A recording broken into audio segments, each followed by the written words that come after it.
there's an interesting story that you brought to light and filled me in on concerning former Georgia Tech running back Tashard Choice, who was at Georgia Tech.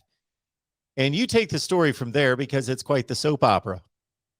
It certainly is. Days of Our Lives, Young and the Restless have nothing on this one, Mark.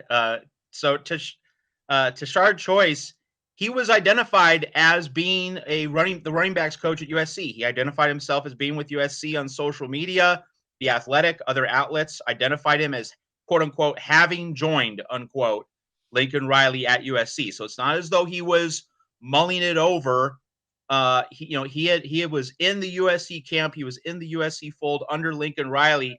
And then a day or two later, he bolts for Steve Sarkisian and Texas. And of course, Lincoln Riley from Texas, obviously he had to recruit against Texas at Oklahoma. And of course, he's still trying to recruit Texas at USC. Like, that's a priority for him. He's hired his offensive line coach, Josh Henson, from Texas A&M. He was making a run reportedly at Brandon Jones, the co-offensive coordinator at Houston under Dana Holgorsen, before he settled on Henson.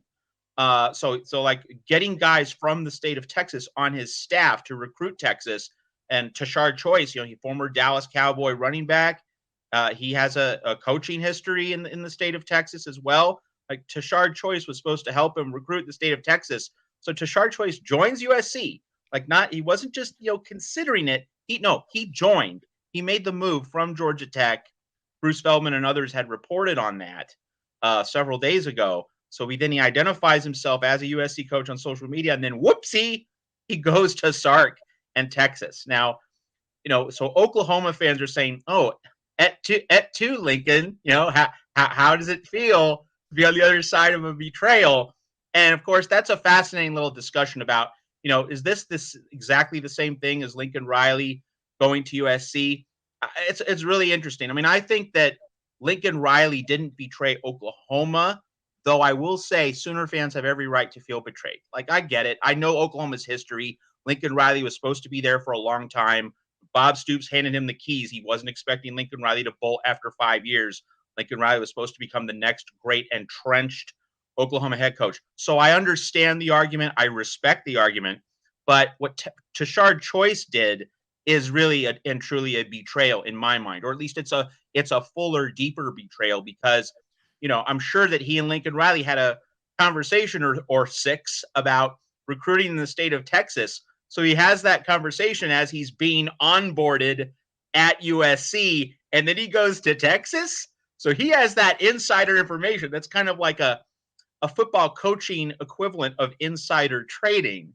That's much more unethical from where I stand than Lincoln Riley bolting for Oklahoma. I mean, Lincoln Riley didn't say, "I'm going to stay the coach at Oklahoma." He only said, "I'm not going to be the coach at LSU," which, as far as it goes, that was accurate.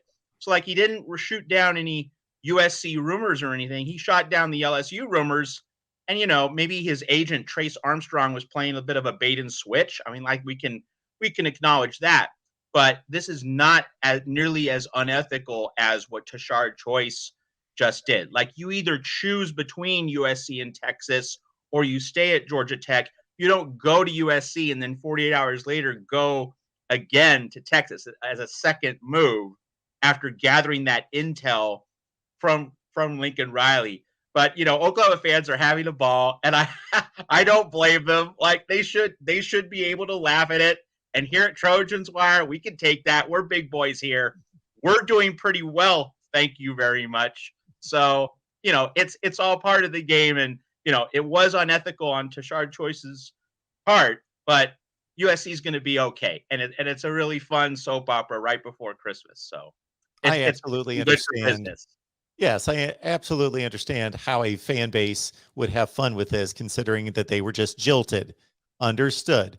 But let's all understand that in the coaching business, in college football in particular, because that's what we're focused on here, there is no good way to separate from your former team. It's just the timing of it, the way it's done. None of it can be done in a a reasonable manner that would please people or in any way. It's just the timing of when you're leaving a team, your former program, out to dry during recruiting and during preparation for the postseason. But there's no other way to do it. Otherwise, these coaches get criticized, but there's no other way to do it. Otherwise, they would never leave their job and go to a different job. So